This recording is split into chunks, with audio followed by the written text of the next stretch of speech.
Hi everyone, this is Mrs. Kirkendall and I'm going over the end of Module 4 review. This is going to go a little bit quicker. I'm going to have to go through these a little bit quicker just so this video isn't super long. Now some of these problems are already set up for us, so we'll just take it from there. Just as a reminder, addition and subtraction, the decimals have to be lined up with one another. So even though this 2.3 is shorter in terms of the amount of numbers we have, we cannot put it over here below the 8 and the 9. It needs to have the decimal lined up. And when we have this blank, we can just add a 0 there. So let's add these.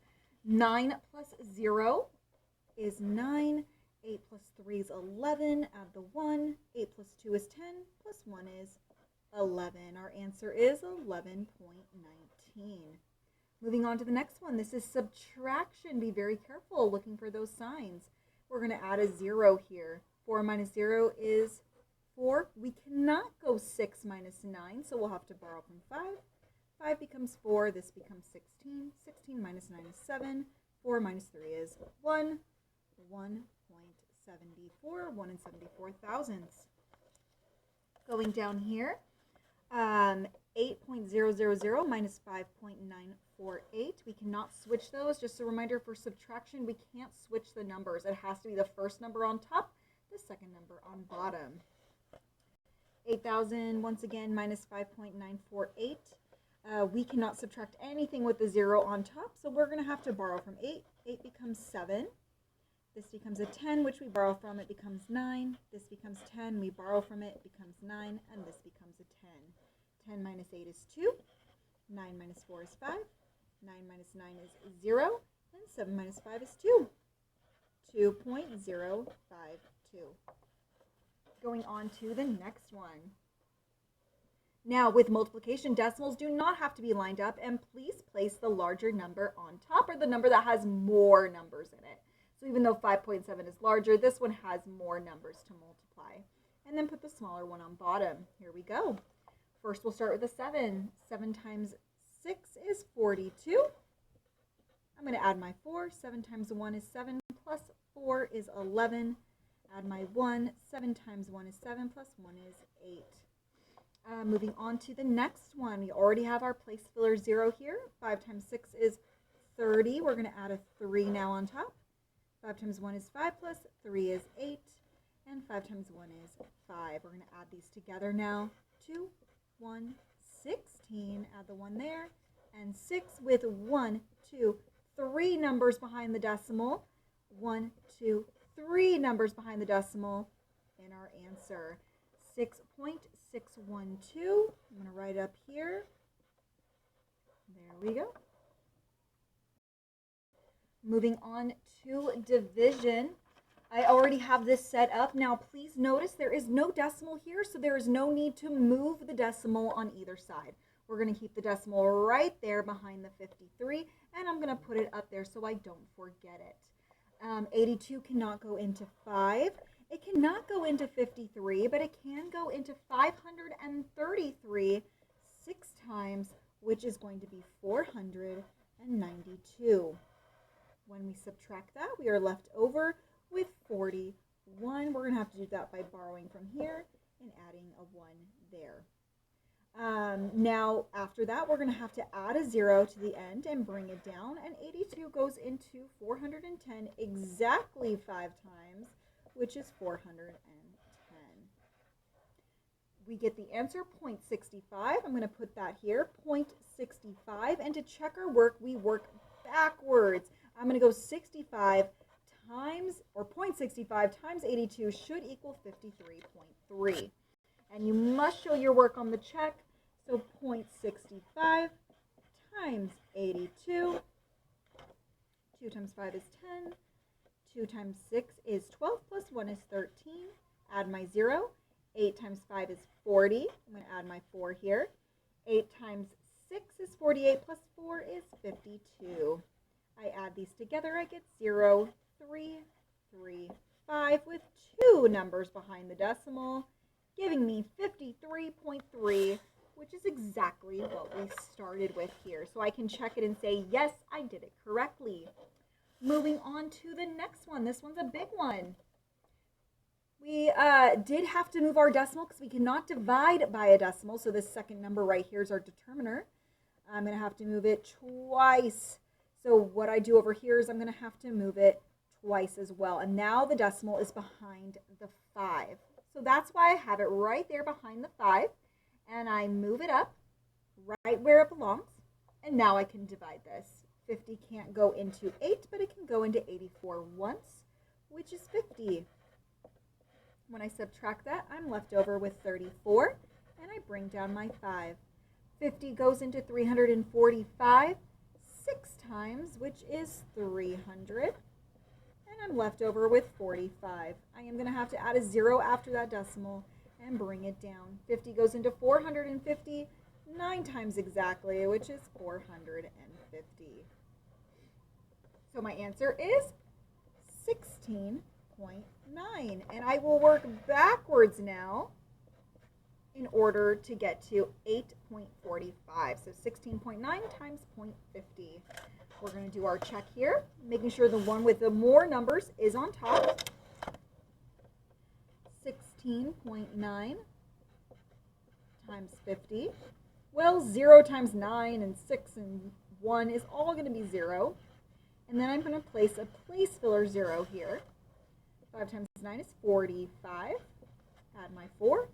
5 times 6 is 30 plus 4 is 34. Add my 3. And I'm going to put an 8 here. When I add these, I get 8, 4, 5, 0 with one number behind the decimal. I just realized I forgot to put my decimal here for the 0.50, so don't forget that. I noticed that mistake right away. So that means I actually have 3 numbers behind the decimal. I knew something was wrong there. 1, 2, 3 numbers. So I do end up with 8.45. 8.45 here. We can check it and say, yes, I did that correct. This next one is a big problem, and it's worth a lot of points. So it needs to be taken one step at a time. We need to solve what this equals and what this equals in order to then get our answers to subtract to get our final answer. So here we go. The first one is 2.87 plus 8.49. We are going to bring the decimal straight down because when we add, the decimal has to be lined up. 7 plus 9 is 16. I'm going to add my 1 here. 8 plus 4 is 12 plus 1 is 13. Add my 1 and we get 11. 11.36 is the answer to just what's in parentheses here. I want to just kind of make a note of that right there in parentheses. And then our next one is a very large division problem. And do you notice that we are dividing by a decimal? So automatically we need to move that over once and move this over once. So this is going to be 102.6 divided by 72. I'm going to bring my decimal straight up, make sure everything is lined up correctly. 72 can't go into 1. It cannot even go into 10, but it can go into 102 one time, which is 72. When we subtract that, we are left over with 30. I'm going to bring down my 6. 72 goes into 306 4 times, which is 288. When I subtract this, I am left over with 18. How we got that is we are going to have to borrow here. This becomes 2, that becomes 10, then a 9, and a 16. And when we subtract, we get 18. We are going to have to add a 0 and extend this a little bit further and bring it down. 72 goes into 180 2 times, which is 144. When we subtract that, we get 36. We're going to have to add just one more 0. 72 goes into 360 evenly 5 times, which is 360. So our answer to this one is 1.425, 1 in 425,000. I'm going to write that right there. And now these two numbers get subtracted. So we can see this kind of broken into 3 parts. So our answer from this parentheses and our answer from this parentheses, we now subtract those two. So we cannot switch this around. It has to be 11.36 on the top minus, and make sure all the decimals line up, 1.425. We're going to have to add a 0 right here. And if you wanted to add a 0 here as well to make it easier to subtract, you can do that too. We cannot go 0 minus 5. We borrow from 6. 6 becomes 5. This becomes 10. 10 minus 5 is 5. 5 minus 2 is 3. I go on to this one. I can't go 3 minus 4. I'm going to have to go over to this one, but if I take that away, that's going to be 0 minus 1. I can't do that. So I'm going to borrow from here. This becomes 0. This becomes 11. I have to borrow from it. It becomes 10, and this is 13. Also, make sure to bring down that decimal. 13 minus 4 is 9, and 10 minus 1 is 9. So my ultimate answer to this problem, this very large problem, is 9 and 935 thousandths. 9 and 935 thousandths. Down here, another hefty one, but everyone's very capable of doing this. Mr. Evans buys 3 new books and 3 used books. So we can see he has 6 books all together. He spends $104.16 all together.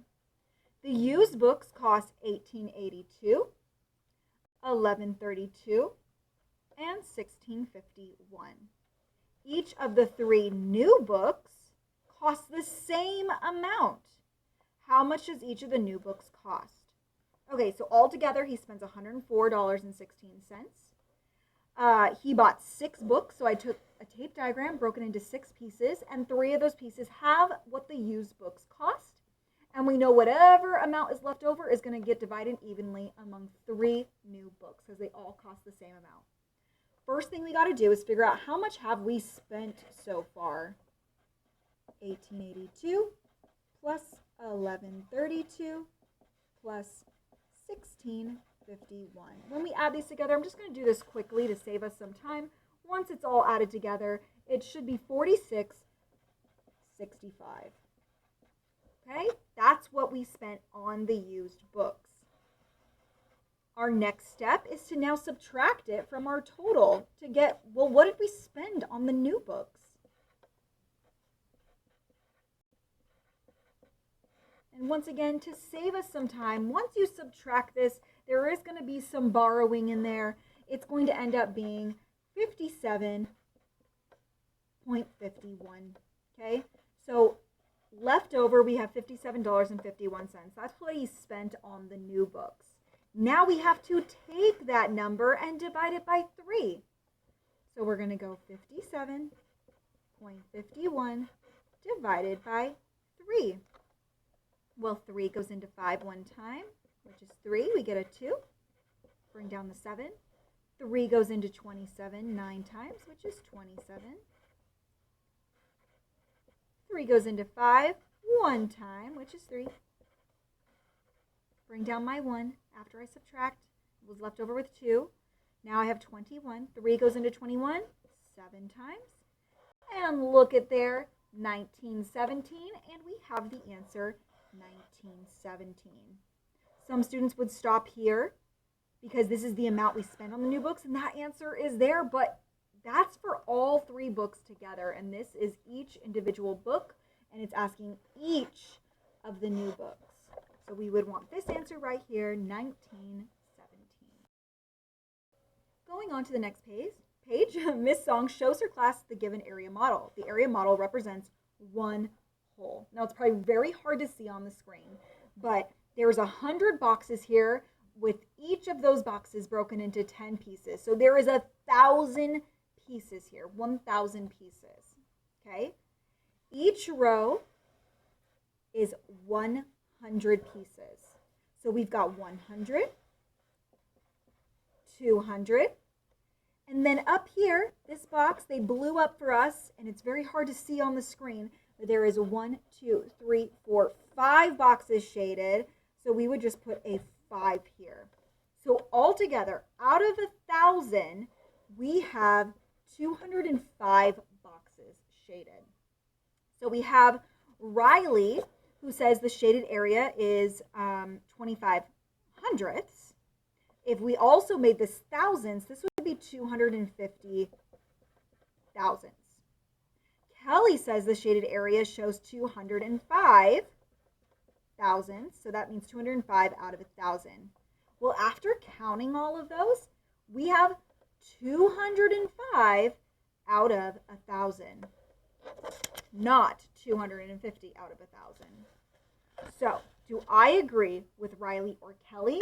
The answer is Kelly. We should agree with Kelly.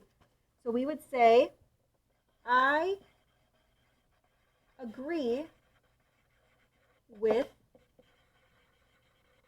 Kelly. Okay?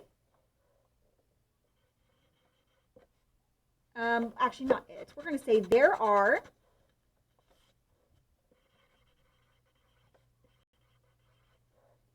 205 out of 1,000 boxes shaded, while Riley's answer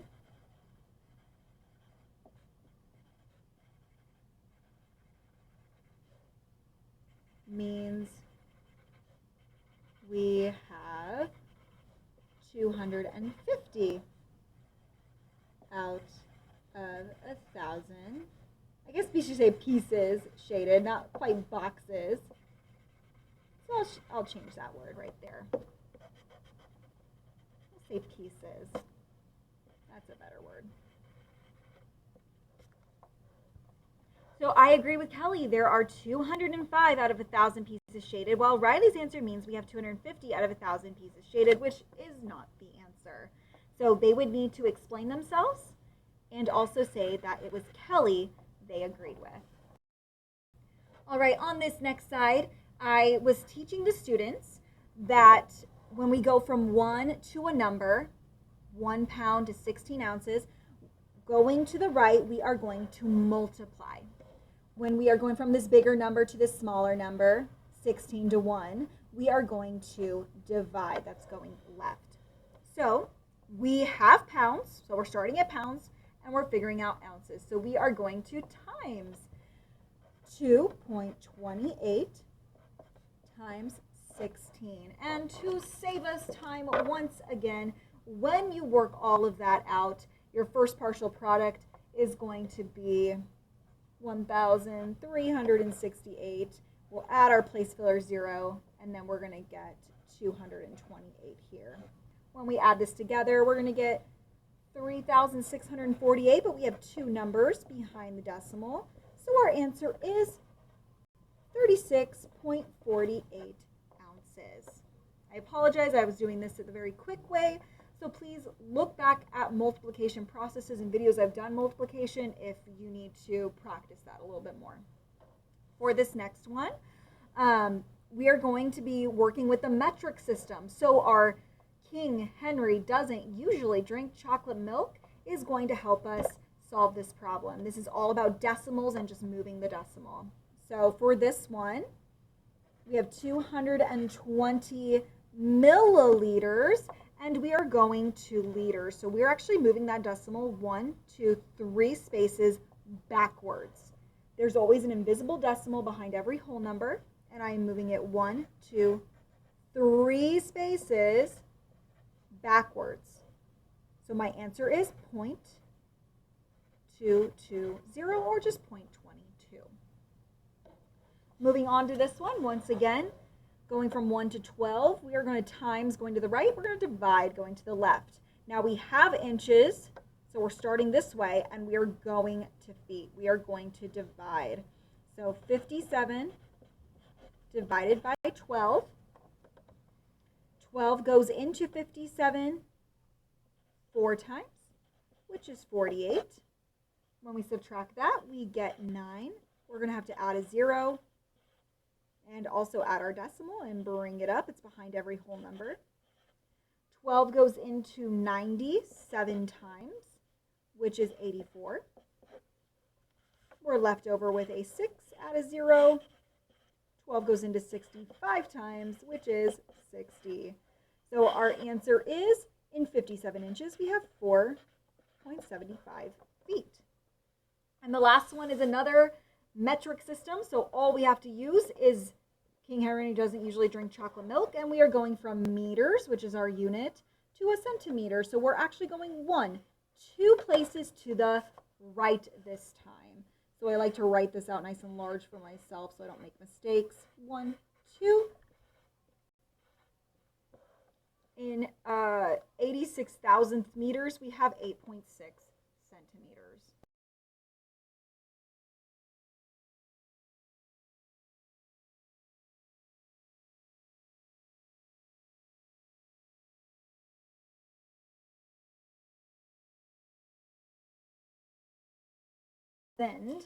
That would be wrong and completely different answer.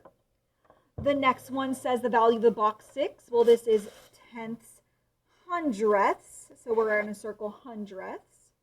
The value of the box 6 multiplied by, well, we're getting smaller and we're only moving 1 space. So that is going to be 0.1. Because if we did 10, we would get bigger. So we're going to times by 0.1, just giving us 1 space smaller. Okay, 0.1 there. The value of the underlined 3, this is the tens. So this is 3 tenths. The value of the box 3 is 3 tenths. It's in the tenths spot. And the value of the box 3 multiplied by, well, we're going this way now. We're making it bigger. 1, 2, that's going to be 10 100 is what we're going to multiply it by to get to the underlined 3. And here are the answers.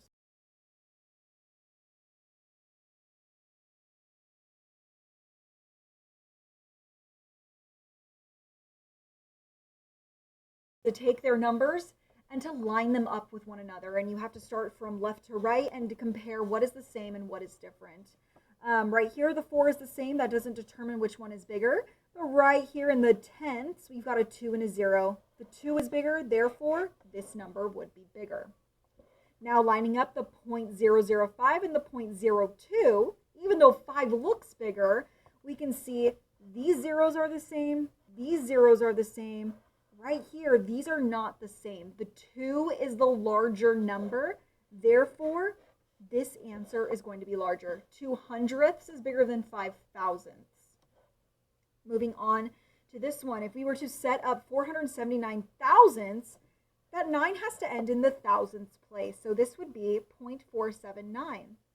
Now this is 479 tenths, which means that 9 has to end in the tenths place value, putting the decimal right in front of it and the 47 in the tens and the ones, giving us 47.9. This one would be larger. Now, quickly, I don't have a lot of time, but quickly going over this, 6 times 1 is 6. This is going to be 0.05, and this is going to be 0.003. If we were to add all 3 of those together, it equals the same exact number. Going on to E, this is 6 tenths. This is 2 thousandths. This is 700, and this is 40. Over here, this would actually equal 40.672, while over here, it would actually equal 740.602. Looking at these two numbers, I think it's quite obvious this is the larger one. And then down here, if we were to solve these, this is going to equal 0.075, while this one's going to equal 0.75. That 0 makes this 75 smaller, making that 75 bigger. And the last page, putting this from least to greatest, it's going to help setting up all of these numbers in a line. So if we went 6.555, 6.359, 6.92, 6.094, and 6.4. Okay, all of them start with 6, but over here, okay? Our smallest number is the one with the 0, okay? It already is different here. So that 0 determines that that number is the smallest one. Next comes the 3, 6.359. Next comes the 4, 6.4. After that is the 5, so 6.555. And the last one, 6.92. Now on my students' test, this last one is a bonus.